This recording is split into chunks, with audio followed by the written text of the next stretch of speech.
Aquella tarde, sus dedos temblaban. Miró hacia los lados, como si tuviera miedo de que alguien la escuchara, y entonces me susurró muy bajito al oído: «Abuelito, mamá dice que nadie debe tocar la pared del fondo de la bodega de arriba». Me quedé en silencio, porque desde que fui a vivir a la casa de mi hija, yo nunca había prestado atención a esa bodega. De hecho, cada vez que preguntaba sobre ese lugar, mi hija respondía siempre lo mismo: «Es solo una bodega, papá, no hay nada ahí». Pero en ese instante, algo dentro de mí cambió, porque meses antes yo había vendido todo lo que construí en la vida para confiar en ella. Mi casa, mi carro, mis ahorros. Y cuando mi nieta me dijo aquello, comencé a darme cuenta de que quizás el error más grande de mi vida había sido confiar en mi propia hija. Antes de continuar, suscríbanse al canal y díganme en los comentarios desde dónde nos están escuchando. Mi nombre es Ramiro Salcedo, tengo 71 años, y el día que firmé los papeles de la venta de mi casa, sonreí creyendo que era el hombre más afortunado del mundo. 40 de esos años los había pasado dentro de esas 4 paredes. 40 años de cumpleaños, de navidades, de peleas pequeñas y reconciliaciones grandes. Las manos de mi esposa Carmen habían tocado cada rincón de esa casa. Ella había elegido el color de las paredes de la cocina, un amarillo claro que a mí nunca me convenció del todo, pero que con el tiempo aprendí a amar porque era suyo. Carmen murió hace 3 años. Un infarto fulminante que no le dio tiempo ni de despedirse. Y cuando ella se fue, la casa dejó de ser un hogar. Se convirtió en un museo silencioso, en un lugar donde cada objeto me recordaba lo que ya no estaba. El sillón donde ella leía, la taza de barro que usaba para el café, el espejo del pasillo donde se arreglaba el cabello antes de salir. Todo seguía ahí, exactamente en su lugar, como esperándola. Yo me quedé en esa casa 4 meses más, caminando de cuarto en cuarto, sin saber muy bien qué hacer con tanto silencio. Fue entonces cuando Verónica comenzó a llamar con más frecuencia. Mi hija tenía 42 años. Siempre fue la más decidida de los 2 hijos que tuvimos. Desde chica sabía lo que quería y encontraba la manera de conseguirlo. Cuando me llamaba en esos meses después de la muerte de Carmen, su voz sonaba distinta, más suave, más preocupada. «Papá, no puedes seguir solo ahí. No es bueno para ti». Yo le decía que estaba bien, que tenía a los vecinos, que me las arreglaba. «Papá», me insistía, «¿cuándo fue la última vez que alguien te cocinó algo de verdad? ¿Cuándo fue la última vez que desayunaste acompañado?» No le respondía eso, porque la respuesta me dolía. La última vez había sido con Carmen. Las visitas de Verónica comenzaron a volverse más frecuentes. Venía con Esteban, su esposo, y con Luciana, mi nieta. Y cada vez que venían, la conversación terminaba en el mismo punto. «Papá, vende la casa, ven a vivir con nosotros. Aquí tienes familia, aquí tienes a Luciana, que te adora. ¿Para qué quieres seguir solo en esta casa tan grande?» Yo tenía mis dudas. No porque no quisiera estar cerca de ellos, sino porque esa casa representaba algo que iba más allá del dinero. Representaba 40 años de vida. Representaba a Carmen. Pero Verónica siempre tenía una respuesta para cada argumento. «Papá, los recuerdos no están en las paredes. Los llevas contigo y además, ¿qué vas a hacer con 3 millones de pesos si los tienes guardados en una propiedad que ya no puedes mantener solo?» Era verdad que el mantenimiento se me había complicado. El jardín estaba descuidado. El tinaco había fallado 2 veces ese año. La pintura exterior necesitaba renovarse. Y yo, con las rodillas que me dolían cuando llovía, ya no podía hacerme cargo de todo como antes. Esteban también me hablaba, siempre con esa calma suya, ese tono pausado que a mucha gente le parecía reconfortante. «Don Ramiro, con ese dinero podría vivir tranquilo el resto de su vida. y estaría con su familia, con Lucianita. ¿Qué mejor plan que ese? Luciana era el argumento que más me movía. Mi nieta estaba por cumplir 9 años. Era una niña curiosa, con los ojos grandes de su madre y una manera de abrazar que me recordaba a Carmen cuando era joven. Cada vez que venían de visita, Luciana se me pegaba como sombra. Me pedía que le contara historias, que jugara con ella, que le enseñara a hacer el nudo marinero que yo sabía hacer desde que era muchacho. «Abuelito, ¿cuándo vas a venir a vivir con nosotros?», me preguntaba cada domingo, y yo no tenía corazón para decirle que no.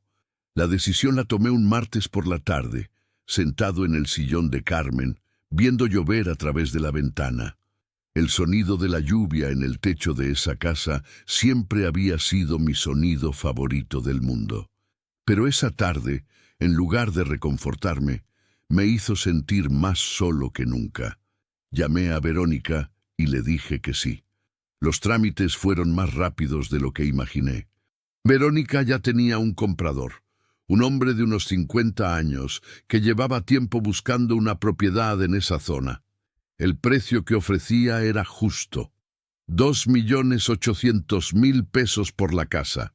El carro lo vendí por separado, en 180.000. Y mis ahorros en el banco, poco más de 150.000 pesos que había acumulado con los años, los dejé en una cuenta que ella me ayudó a manejar, dejándola autorizada para hacer movimientos y pagos desde el celular, porque yo no entendía bien la banca digital. En total, 3.130.000 pesos. El día que entregué las llaves, el comprador me dio la mano con firmeza y me dijo: «Esta casa va a estar en buenas manos, don Ramiro». Yo asentí y sonreí. Y mientras caminaba hacia el carro de Verónica con las últimas cajas, me dije a mí mismo que estaba haciendo lo correcto, que la familia era lo más importante, que los años que me quedaban los iba a pasar rodeado de los míos. Los primeros días en la casa de Verónica y Esteban fueron buenos. Me prepararon el cuarto de visitas con atención. Luciana me llevaba el desayuno los fines de semana. Comíamos juntos, salíamos al parque. Pero a las 3 semanas, Verónica llegó una noche a decirme algo que entonces no me pareció mayor cosa. «Papá, tuve que usar un poco de tu dinero para arreglar unas goteras del techo. Ya sabes cómo son estas cosas. Fueron como 20.000 pesos. Yo dije que estaba bien, que para eso era la familia. Lo que no sabía entonces era que esa frase, «tuve que usar un poco de tu dinero», se iba a convertir en las palabras más costosas de mi vida. Cuando el engaño es paciente, no llega de golpe. Llega disfrazado de amor, de una explicación razonable, de una voz que todavía reconoces como la de tu hija. Al principio me dije que era normal, que vivir con una familia tiene costos, que yo ya no era un hombre joven y que necesitaba a alguien que se ocupara de las cosas prácticas. Verónica siempre había sido organizada, y yo había aprendido a confiar en esa organización desde que era niña. Pero las semanas fueron pasando y las explicaciones fueron llegando con una regularidad que empezó a incomodarme. «Papá, tuve que pagar la revisión del gas. Fueron 8.000 pesos, pero ya quedó todo en orden. Papá, el seguro médico necesitaba renovarse. Usé 35.000 de tu cuenta. No te preocupes, está todo cubierto. Papá, Luciana entró a clases extracurriculares. Sé que no es tu responsabilidad, pero como vivimos juntos, ya sabes cómo son estas cosas». Cada vez que Verónica me decía algo así, lo hacía con una sonrisa tranquila, con esa manera suya de hablar despacio, como si estuviera explicándole algo a un niño, y yo cada vez asentía. Porque, ¿qué iba a decir? ¿Que no confiaba en mi propia hija? ¿Que sospechaba algo sin tener ninguna razón concreta? Pero el dinero seguía disminuyendo. Un martes por la mañana, mientras Verónica estaba en el supermercado y Esteban en el trabajo, Intenté revisar el saldo de la cuenta desde el teléfono que me habían regalado el mes anterior. Era un aparato nuevo, y todavía no me acostumbraba bien a él. Ella tenía autorización para manejar los movimientos, y yo dependía de que ella me informara. Cuando le pregunté esa tarde cómo podía revisar el saldo por mi cuenta, ella me respondió con esa misma calma de siempre. «Papá, ¿para qué te complicas? Yo te aviso de todo. No confías en mí, papá. Todo lo estoy haciendo por ayudarte». Esa frase me desarmó, porque claro que confiaba. Era mi hija. Guardé silencio y no volví a preguntar ese día. Fue alrededor de esa época cuando empecé a notar la otra cosa. Algo que al principio descarté como confusión mía, como los olvidos normales de la edad, pero que con el tiempo se volvió imposible de ignorar.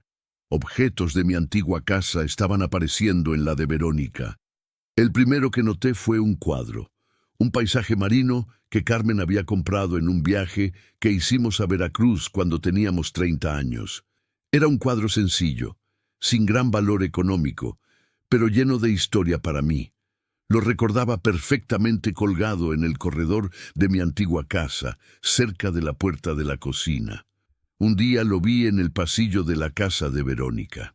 «Verónica», le pregunté, «¿de dónde salió este cuadro?» Ella lo miró un segundo antes de responder. «Te lo traje, papá. Pensé que te gustaría tenerlo aquí. ¿No te alegra verlo?» Tenía sentido. Era un detalle bonito incluso. Así lo interpreté. Pero 2 semanas después encontré otra cosa.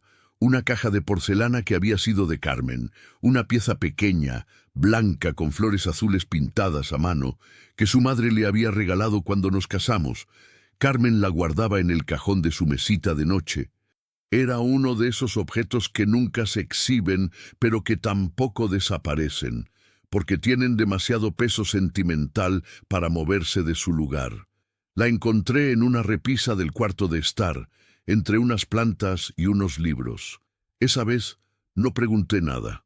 Me quedé mirándola un momento. La tomé con cuidado entre las manos. Sentí el peso familiar de la porcelana fría, y algo dentro de mí comenzó a moverse de una manera que no supe nombrar en ese instante, porque yo tenía la certeza de que esa caja no había estado entre las cosas que empaqué el día de la mudanza. Estaba seguro.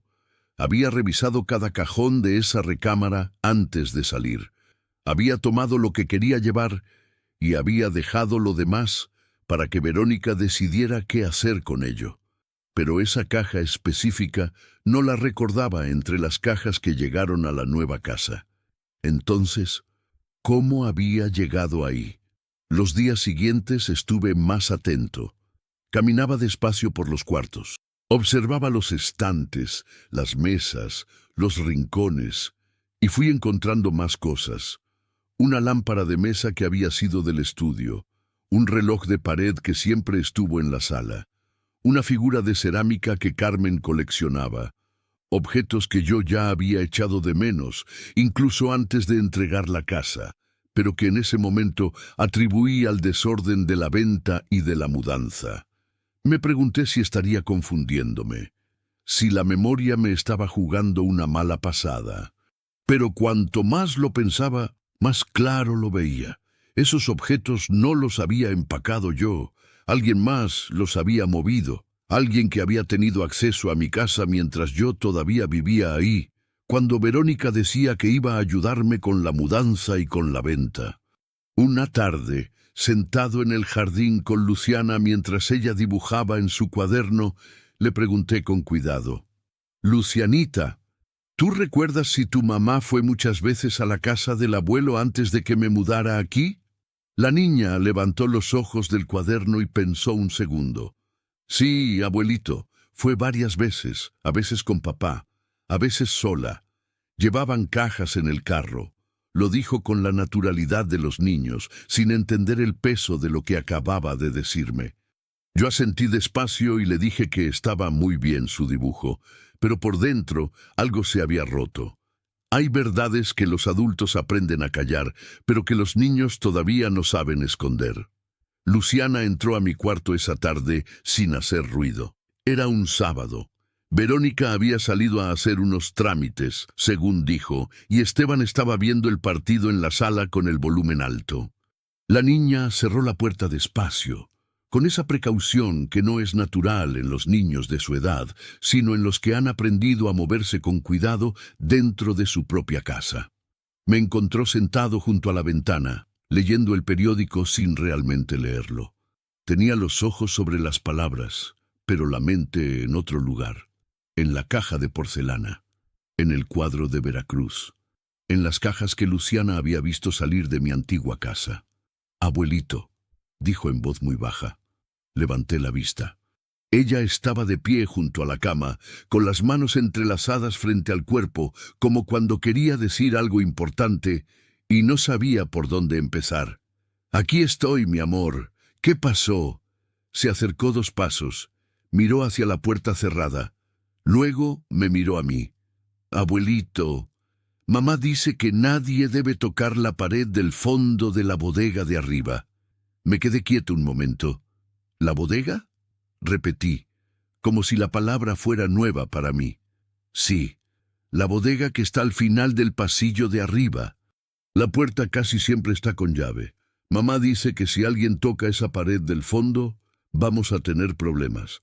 Hice un esfuerzo por mantener la voz tranquila. «¿Y por qué te dijo eso, Lucianita?». La niña bajó los ojos un momento. «Porque un día yo quise entrar. Quería buscar mis cajas de juguetes viejos, las que guardaron ahí cuando nos hicieron espacio para ti. Y mamá me jaló del brazo y me dijo que nunca, nunca tocara esa pared del fondo, que había cosas que podían caerse». Hizo una pausa. «Pero abuelito, ¿por qué una pared puede ser peligrosa?». No le respondí de inmediato. La miré a los ojos, esos ojos grandes y claros que todavía no habían aprendido a mentir, y sentí una mezcla de ternura y de algo frío moviéndose despacio por mi pecho. «No lo sé, mi amor», le dije al final, «pero no te preocupes, tú no entres ahí». Ella asintió, aparentemente satisfecha con esa respuesta. Se subió a la cama a mi lado, tomó uno de los libros que yo tenía en la mesita y empezó a hojearlo con esa concentración distraída de los niños. Yo volví a mirar el periódico, pero esta vez ni siquiera intenté leerlo. La bodega de arriba. Llevaba semanas en esa casa y nunca le había prestado atención. Estaba al final del pasillo del segundo piso, detrás de una puerta de madera oscura que yo había visto siempre cerrada. La primera vez que pregunté, poco después de mudarme, Verónica me respondió sin detenerse. «Es solo una bodega, papá. Cosas viejas, cajas de cuando nos cambiamos. No hay nada interesante ahí». Y yo no pregunté más. No tenía razón para hacerlo. Pero ahora tenía la voz de Luciana en la cabeza. «Mamá dice que si alguien toca esa pared del fondo, vamos a tener problemas». No era el lenguaje de alguien hablando de una bodega con cajas viejas. Era el lenguaje de alguien protegiendo algo. Esa misma noche, durante la cena, observé a Verónica con más atención de la habitual. Ella estaba animada, hablando de una amiga que se había cambiado de colonia, riendo de algo que Esteban había dicho. Normal, completamente normal. Y sin embargo, yo estaba buscando en su cara alguna señal de algo que no supiera nombrar todavía. No encontré nada, o quizás no supe ver. Después de cenar, mientras Esteban ayudaba a Luciana con una tarea, Verónica se quedó conmigo en la cocina recogiendo los platos. Decidí preguntar con naturalidad, como si fuera una conversación sin importancia. «Verónica, ¿qué hay exactamente en esa bodega de arriba?». Ella no dejó de lavar el plato que tenía en las manos, ni un segundo de pausa. «Te lo dije, papá. Cajas viejas, cosas que no caben en los cuartos. ¿Por qué preguntas?». «Por nada. Es que nunca lo he visto y me dio curiosidad». «No hay nada interesante». Me miró un momento con una sonrisa breve. «Además, hay unas cajas apiladas junto a la pared del fondo que están a punto de caerse. No quiero que te vayas a lastimar si entras sin cuidado. Ya cuando las acomode, yo misma te lo muestro. Claro, dije, sin prisa. Sonreí. Ella sonrió, y la conversación terminó ahí. Pero esa noche, acostado en mi cama con la oscuridad del cuarto y el sonido lejano de la televisión apagándose, no pude dormir. Me quedé mirando el techo durante un tiempo que no supe calcular, pensando en los objetos que habían aparecido sin explicación, en el dinero que seguía disminuyendo, en la cuenta que yo no podía revisar solo, en la voz de Luciana diciéndome que nadie debía tocar esa pared del fondo. Fue pasada la medianoche cuando escuché algo. Un sonido suave, pasos en el pasillo de arriba, lentos, cuidadosos, como de alguien que no quiere despertar a nadie. Me incorporé despacio en la cama y agudicé el oído. Los pasos se detuvieron. Luego escuché un sonido que reconocí sin duda, el crujido breve y metálico de una llave girando en una cerradura. Y después, el ruido inconfundible de una puerta que se abre.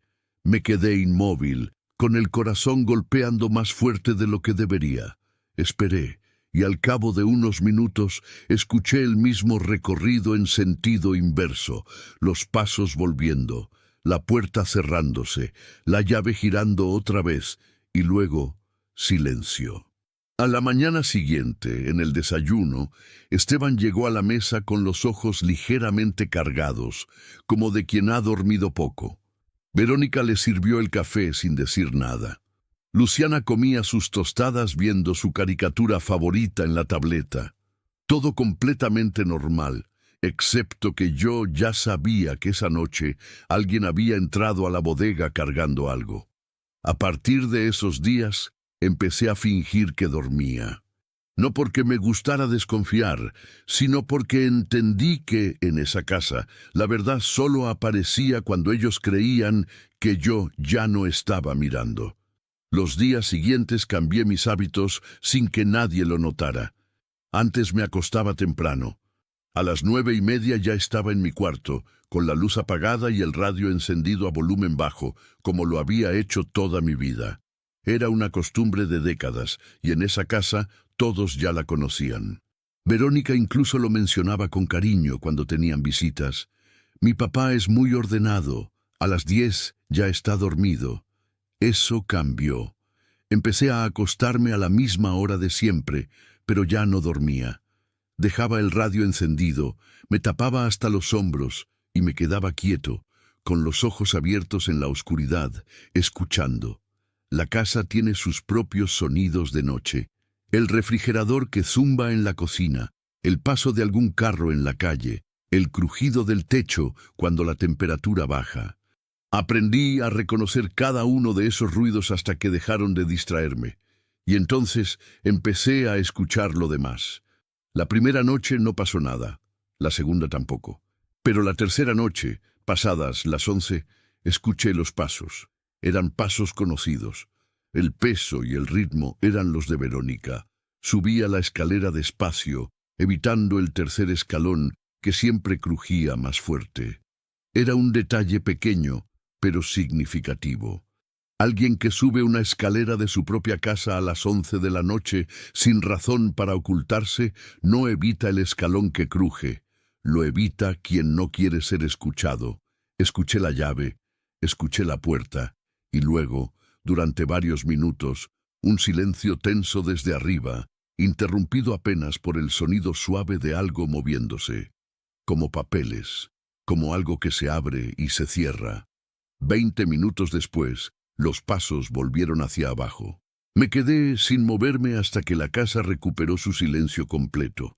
Al día siguiente, observé a Verónica durante el desayuno. Ella estaba igual que siempre, tranquila, ordenada, sirviendo los huevos con esa eficiencia doméstica que siempre había tenido. No había en su cara ninguna señal de desvelada, ninguna incomodidad. Era una mujer que dormía bien por las noches, lo cual significaba que lo que hacía en esa bodega no le pesaba en la conciencia. Eso, de alguna manera, me inquietó más que todo lo demás. Pasaron 4 días antes de que volviera a escuchar algo. Esta vez los pasos eran dos, Verónica y Esteban. Los distinguí porque él es más pesado y su pisada es distinta, más firme, con ese sonido sordo que deja un hombre de cuerpo grande en el suelo. Subieron juntos, con la misma precaución de siempre. Esta vez estuvieron más tiempo, casi 40 minutos. Y cuando bajaron, Esteban llevaba algo bajo el brazo. No pude verlo desde mi cuarto, pero escuché el ruido. Un sonido rígido, como de una carpeta gruesa o una caja plana. Lo escuché pasar frente a mi puerta y continuar hacia la recámara principal. Al día siguiente, en la tarde, aproveché que Verónica estaba bañándose y Esteban había salido a la tienda para caminar despacio por el pasillo de arriba. Me detuve frente a la puerta de la bodega. Era una puerta ordinaria, de madera oscura, con una cerradura sencilla. No había nada en ella que llamara la atención, solo la cerradura y el silencio del otro lado. Puse la mano sobre la madera. Estaba fría. Me quedé ahí un momento, escuchando. Nada, solo el sonido de la regadera en el baño de abajo y el ruido lejano de la calle. Esa tarde, Luciana llegó del colegio y vino directo a buscarme al jardín, donde yo estaba sentado fingiendo leer una revista. Se sentó en la silla de junto y sacó su mochila para hacer la tarea. Estuvimos un rato en silencio, los dos. Ella escribiendo en su cuaderno, yo pasando páginas sin ver. Fue ella quien habló primero. Abuelito, ayer en la noche mamá y papá estuvieron mucho tiempo arriba. La miré. ¿Tú los escuchaste? Sí. Me desperté porque tenía sed y los vi subir. Bajó la voz, aunque estábamos solos en el jardín. Abuelito. Mamá se puso seria otra vez cuando me acerqué a la pared del fondo de la bodega de arriba. Esta mañana, cuando yo pasé cerca del pasillo de arriba. ¿Te lo dijo a ti directamente? Me miró y me dijo, Luciana, ya sabes que la bodega de arriba no se toca, ¿verdad? Y yo le dije que sí, pero abuelito. La niña arrugó la frente con esa expresión seria que a veces tienen los niños cuando sienten algo que no saben explicar. ¿Por qué si solo es una bodega, mamá se pone tan seria cuando paso por ahí? No le respondí. La abracé despacio, le besé la frente y le dije que era una niña muy lista. Pero por dentro, algo había terminado de acomodarse.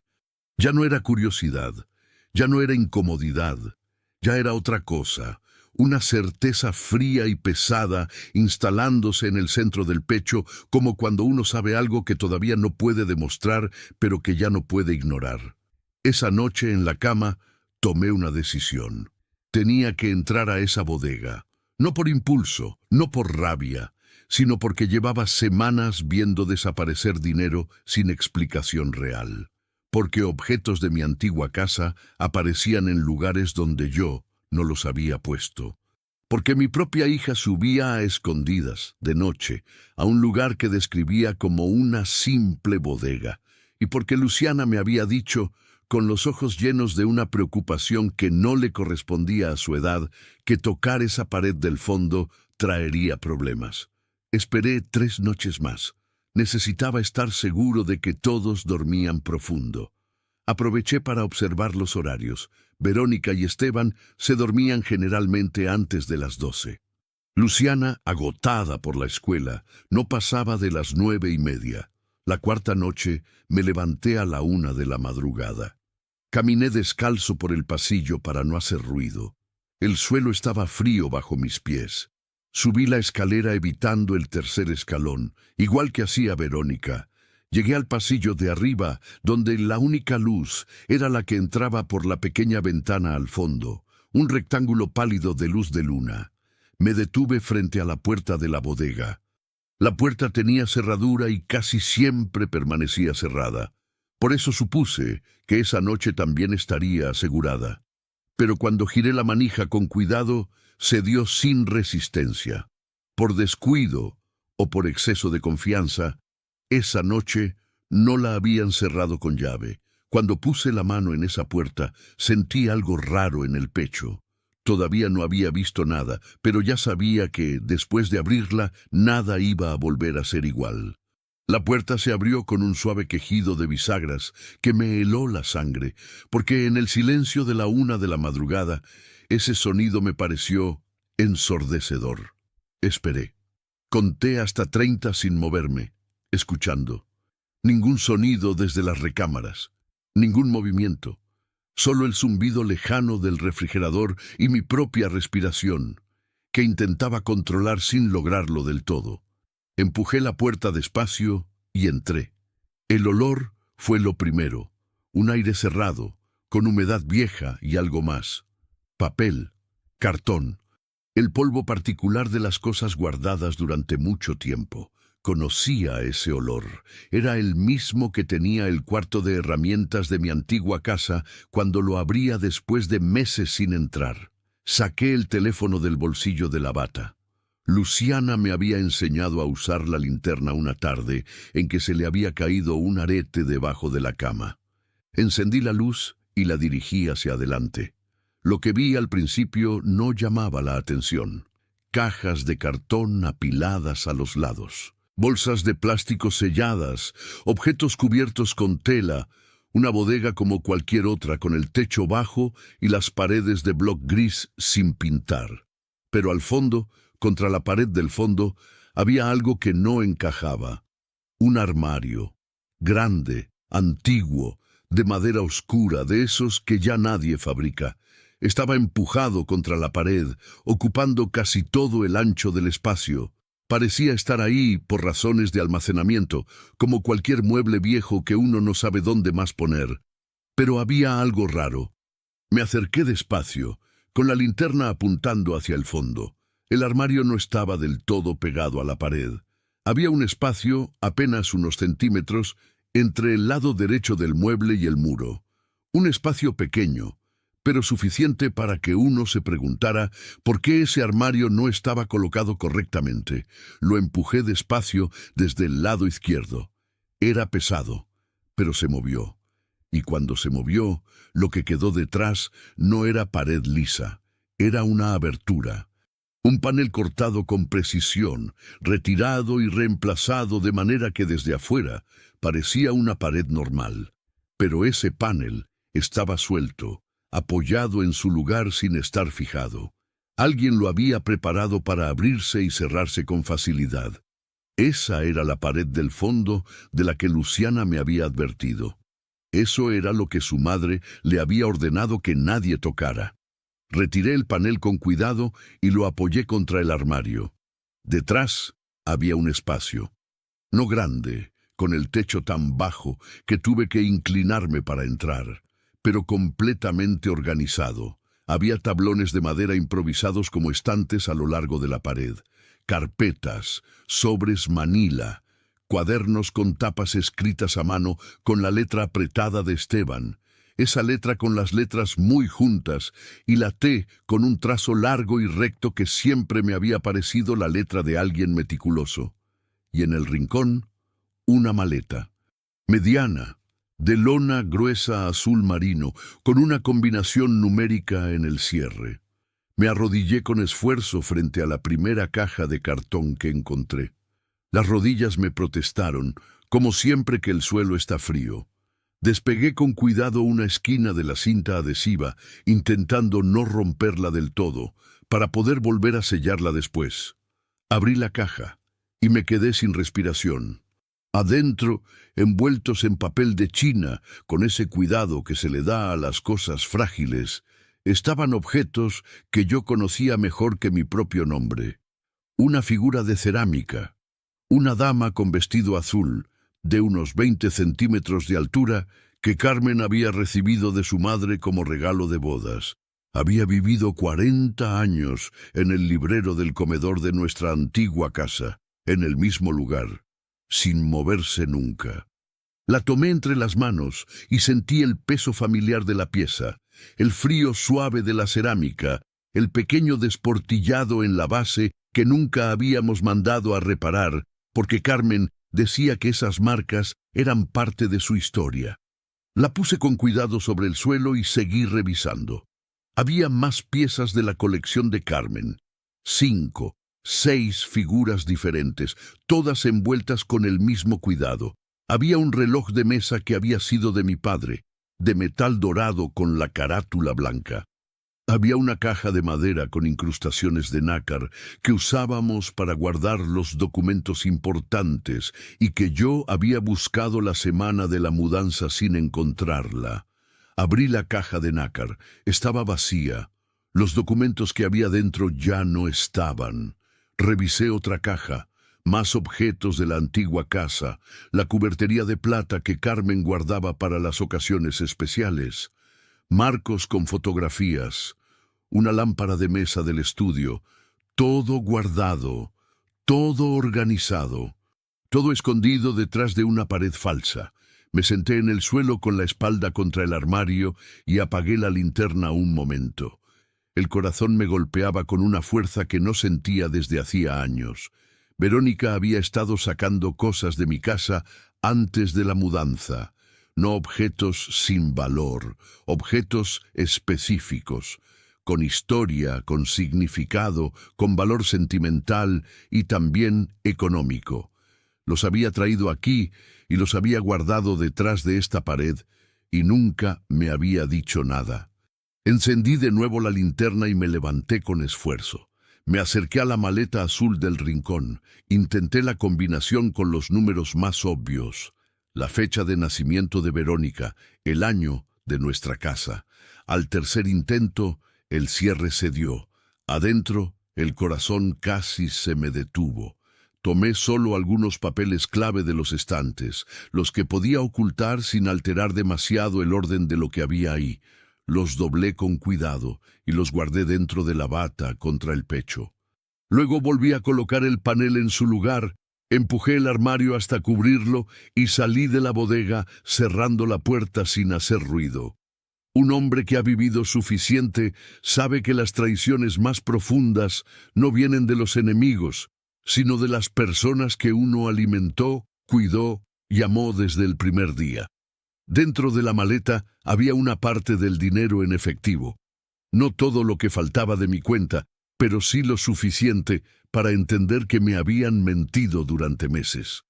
Eran fajos ordenados, billetes de 500 pesos, de 200 y de 100, sujetos con ligas, apilados uno sobre otro con esa precisión que solo tiene el dinero que alguien ha contado muchas veces. Me quedé arrodillado frente a la maleta durante un tiempo que no supe calcular. La linterna temblaba ligeramente en mi mano. No por el frío, aunque el espacio estaba frío. Temblaba porque algo dentro de mí estaba fallando en ese momento. No el corazón. Algo más adentro. Algo que tiene que ver con la manera en que uno construye su idea del mundo y de las personas que lo habitan. Verónica llevaba meses diciéndome que el dinero se había gastado. Papá, tuve que pagar el seguro médico. Papá, hubo un problema con la tubería. Papá, los gastos del mes estuvieron pesados, y yo había creído cada una de esas palabras porque era mi hija, porque había pasado 40 años viéndola crecer y nunca había tenido razón para no creerle. Porque uno no llega a cierta edad pensando que la persona que más quiso en el mundo es capaz de mirarte a los ojos y mentirte con esa tranquilidad. Pero parte del dinero estaba ahí, escondido, guardado, acumulado detrás de una pared falsa. Cerré la maleta con cuidado y revisé los papeles que había traído. Los estados de cuenta tenían anotaciones a mano en los márgenes, con la letra apretada de Esteban, números subrayados, flechas, pequeñas notas que al principio no entendí bien.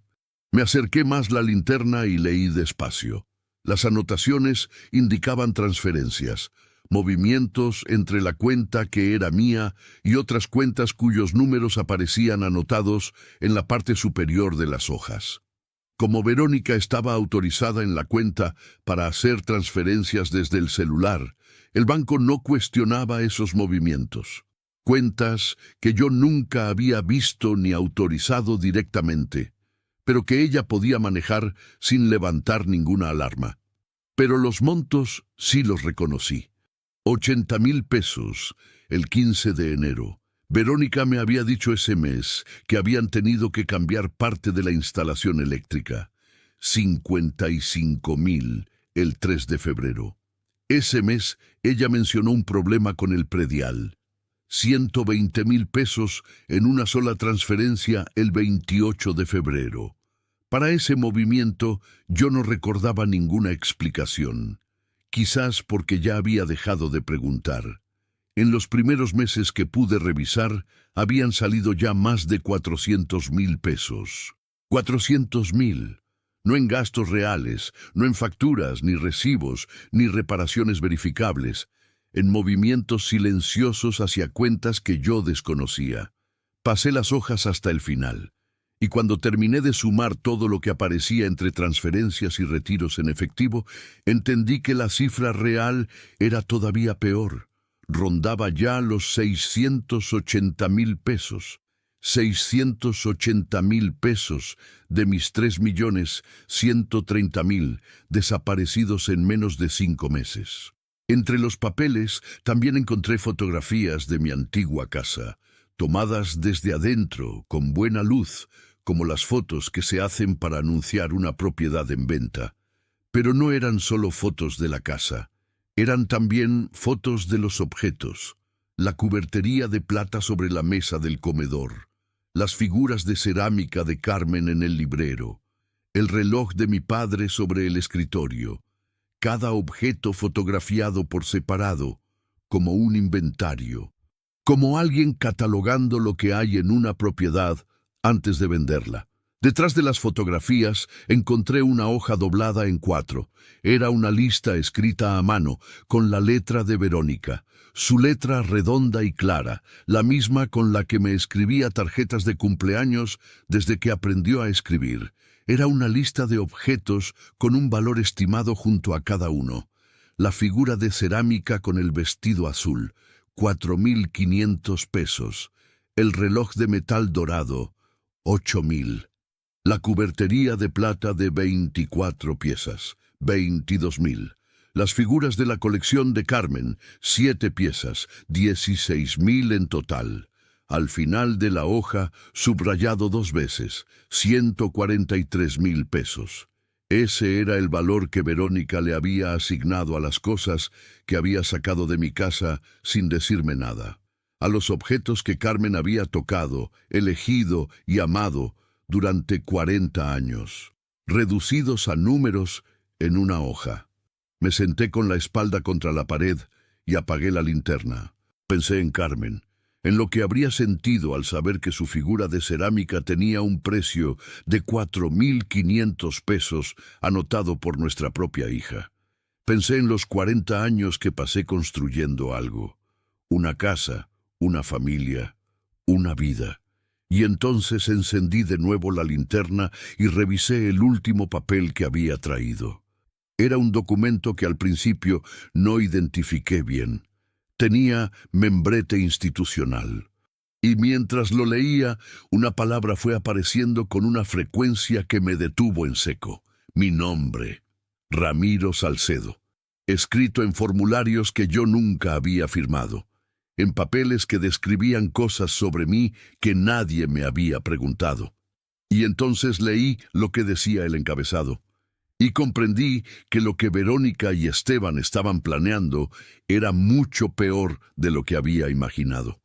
Hay una diferencia entre sospechar que alguien te está robando y tener la prueba en las manos. La sospecha duele. La prueba destruye. La palabra en el encabezado de esa primera hoja era evaluación. Evaluación geriátrica integral.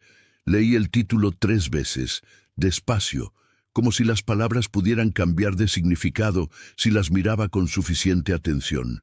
Pero no cambiaron, seguían diciendo lo mismo, y debajo del título, en el espacio destinado al nombre del paciente, estaba el mío, Ramiro Salcedo, mi nombre, mi edad, todo escrito ahí como si yo fuera un expediente. Era un formulario médico. largo de varias páginas, con preguntas impresas y espacios en blanco para respuestas que alguien había comenzado a llenar con letra que no reconocí. No era la de Verónica ni la de Esteban, era una letra más formal, más clínica, como de alguien acostumbrado a llenar documentos de ese tipo. Las preguntas eran sobre mi estado mental, sobre mi memoria, sobre mi capacidad para tomar decisiones, sobre si había mostrado confusión, desorientación, comportamiento errático. Y en varios de esos espacios alguien había escrito respuestas. Respuestas que describían a un hombre que yo no era. Paciente, muestra dificultad para recordar fechas recientes. Falso. Paciente, ha requerido supervisión constante para actividades básicas. Falso. Yo me bañaba solo, salía solo, y todavía podía llevar mis propias cuentas en papel mejor que muchos hombres más jóvenes. Familia reporta episodios de confusión nocturna y desorientación. Completamente falso. Leí cada línea con la linterna pegada al papel, sintiendo que el pecho se me apretaba de una manera que no era solo rabia. Era algo más frío, más calculado, porque lo que tenía en las manos no era el trabajo de un momento de desesperación. Era un documento preparado con tiempo, con detalle, con la intención clara de construir una imagen falsa de mí ante quien fuera que lo leyera. Pasé a la siguiente hoja. Era otro paquete de documentos. Esta vez no eran médicos, sino legales. No hablaban de ayudarme. Hablaban de quitarme el control de mis bienes y de mis decisiones. Era evidente que estaban preparando un procedimiento para presentarme como un hombre incapaz de administrar su propia vida. Y en ese procedimiento, la persona que quedaría a cargo de mis bienes y de mis decisiones ya estaba nombrada. Verónica Salcedo, mi hija. Los documentos no estaban firmados todavía. Estaban a medio llenar, pero la estructura estaba lista.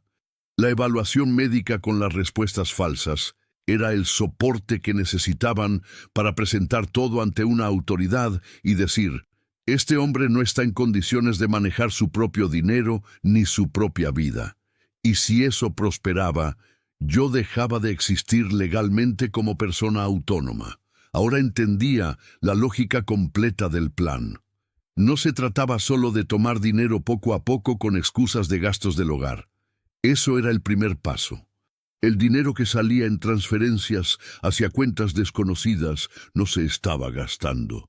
Se estaba guardando, acumulando lejos de mi alcance, mientras aquí, detrás de esta pared falsa, guardaban el efectivo retirado en ventanilla para que no quedara rastro digital. Era una operación de dos partes. Por un lado, vaciar mi cuenta de manera gradual, con justificaciones que yo aceptaba porque confiaba en mi hija. Por otro lado, construir un expediente que me presentara como un hombre que ya no podía cuidarse solo. Cuando ese expediente estuviera completo, presentarían el procedimiento, y entonces el control de mis bienes pasaría a manos de Verónica.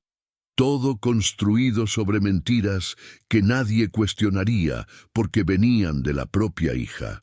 Lo que había detrás de esa pared falsa era la prueba de que llevaban tiempo preparándolo todo, pero que todavía no habían terminado. Lo cual significaba que yo todavía podía hacer algo.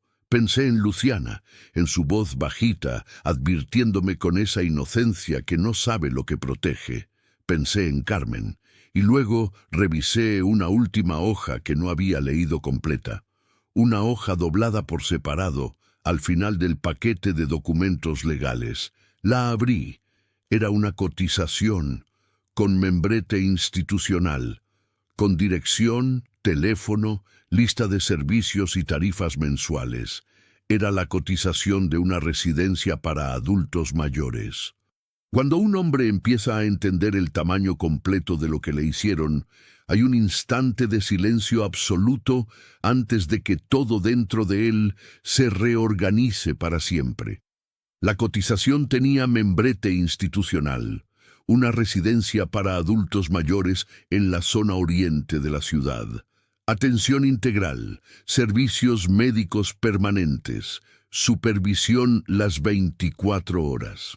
El tipo de lenguaje que suena a cuidado cuando uno lo lee por primera vez, pero que a la 1:30 de la madrugada, con los papeles de tu propia traición contra el pecho, suena a algo completamente distinto. Suena a encierro. La tarifa mensual estaba marcada con pluma, 16,000 pesos al mes. Alguien había hecho una anotación a mano junto al número, con la letra de Esteban. Sale de la cuenta de él, alcanza de sobra durante años. Lo habían calculado todo. No era un pensamiento vago, ni una conversación sin forma. Era un plan con números, con institución elegida, con costo mensual estimado.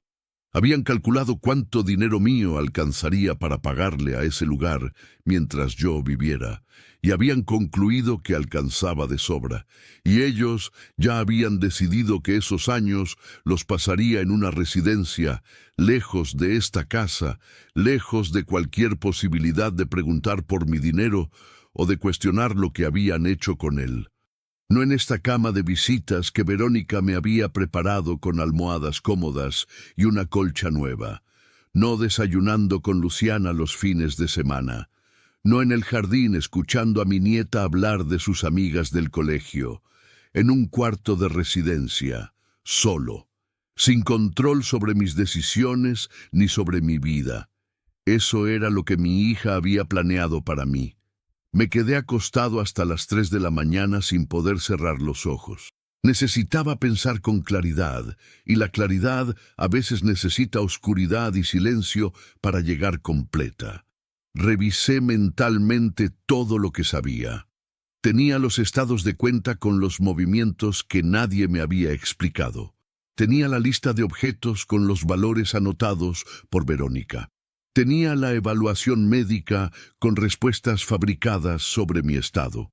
Tenía los documentos legales preparados para quitarme el control de mis bienes, con mi nombre y el de Verónica como la persona que quedaría a cargo de mis bienes y de mis decisiones.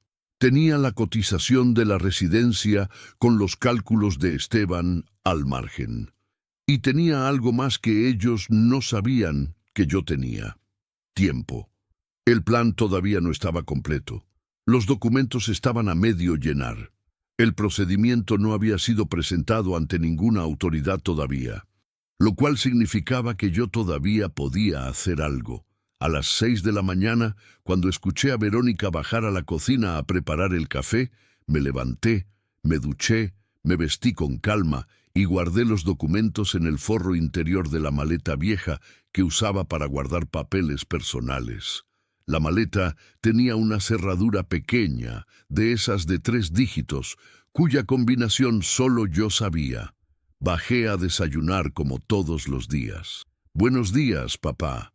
«¿Dormiste bien?», me preguntó Verónica desde la cocina, sin voltear. «Bien», dije. «Muy bien».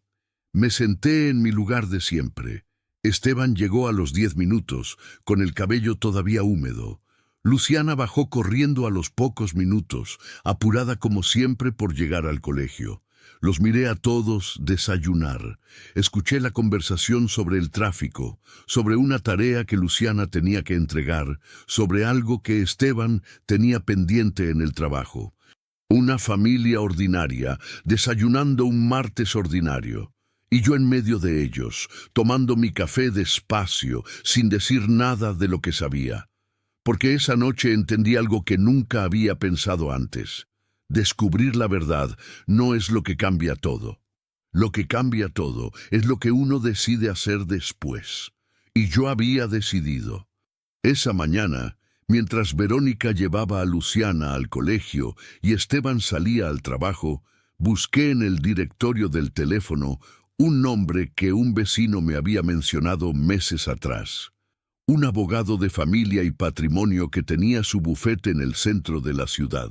Llamé desde el jardín, con la voz baja y tranquila que uno tiene cuando ya pasó el momento de asustarse y llegó el momento de actuar. «Buenos días. Mi nombre es Ramiro Salcedo. Necesito una cita urgente.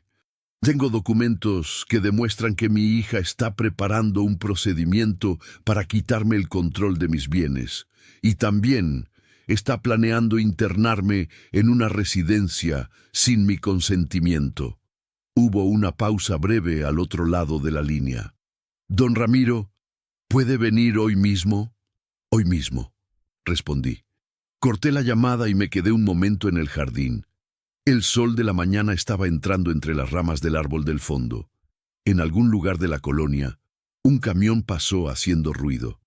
La vida ordinaria siguiendo su curso, sin saber que en ese jardín un hombre acababa de dar el primer paso de su propia defensa.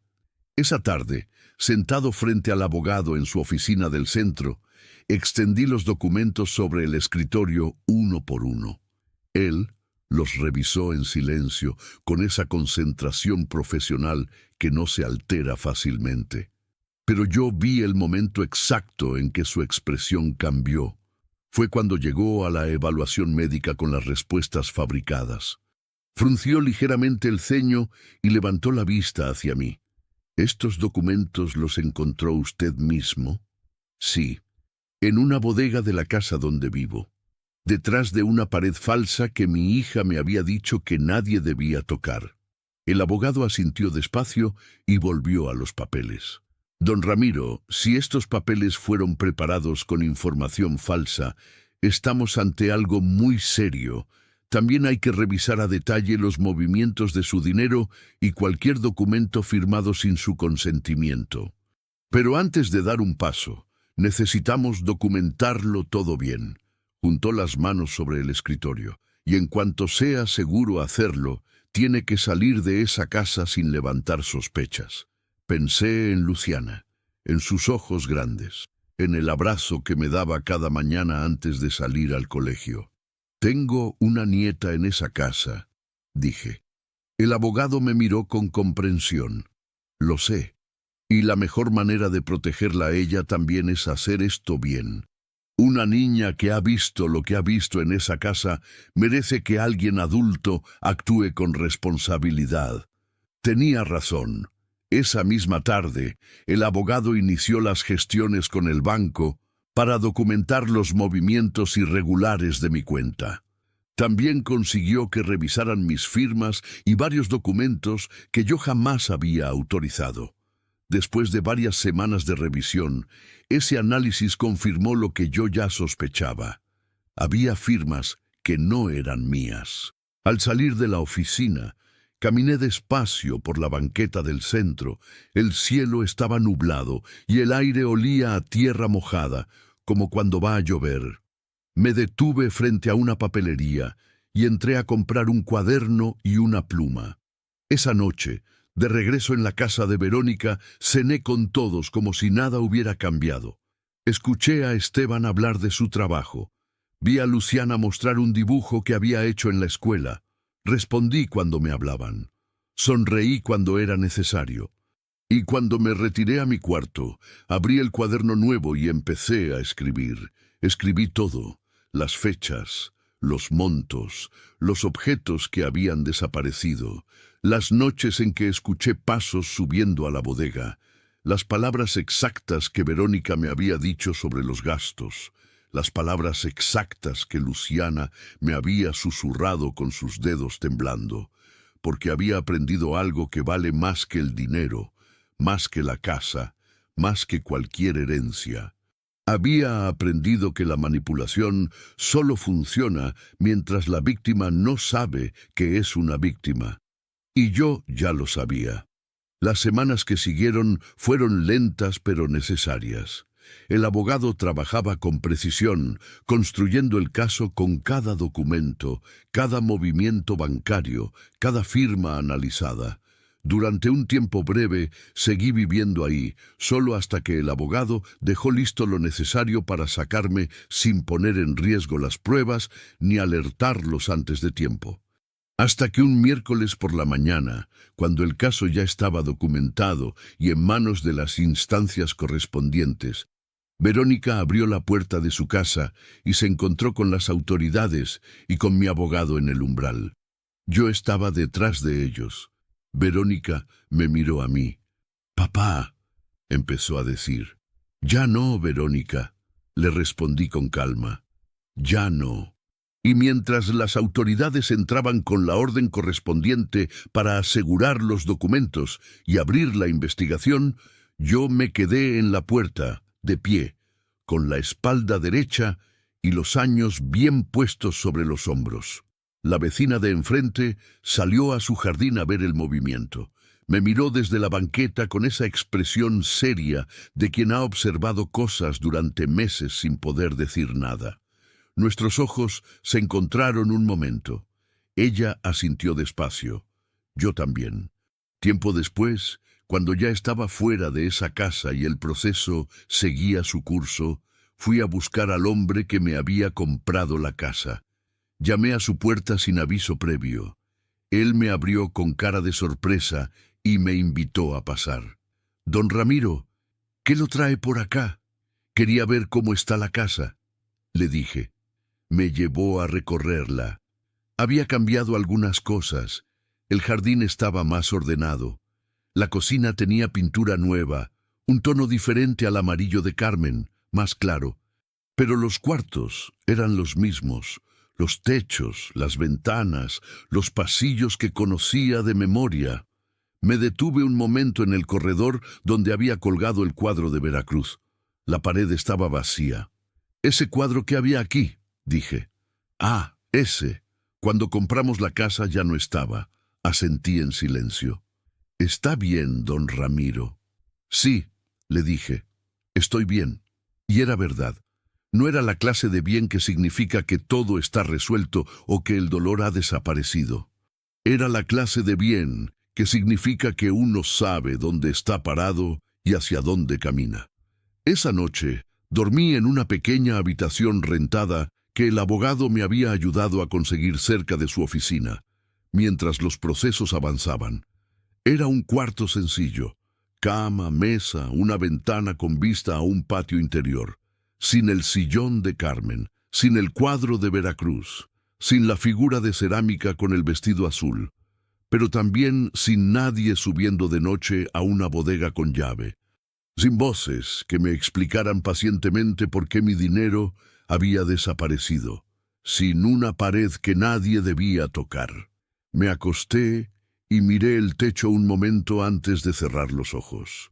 Pensé en Luciana, en que en algún momento, cuando fuera suficientemente grande para entender, tendría que decidir qué hacer con lo que había vivido en esa casa. Eso no estaba en mis manos, pero sí estaba en mis manos haber actuado con honestidad, haber hecho lo correcto, no por rabia ni por venganza, sino porque los años que cargo encima me los gané uno a uno, y nadie tiene derecho a decidir que ya no me pertenecen. Antes de cerrar los ojos, abrí el cuaderno donde había empezado a escribir todo, y en la última página escribí una sola línea. Mi error no fue confiar en mi hija. Mi error fue cerrar los ojos cuando ya tenía razones para abrirlos. Cerré el cuaderno, apagué la luz, y por primera vez en muchos meses dormí sin escuchar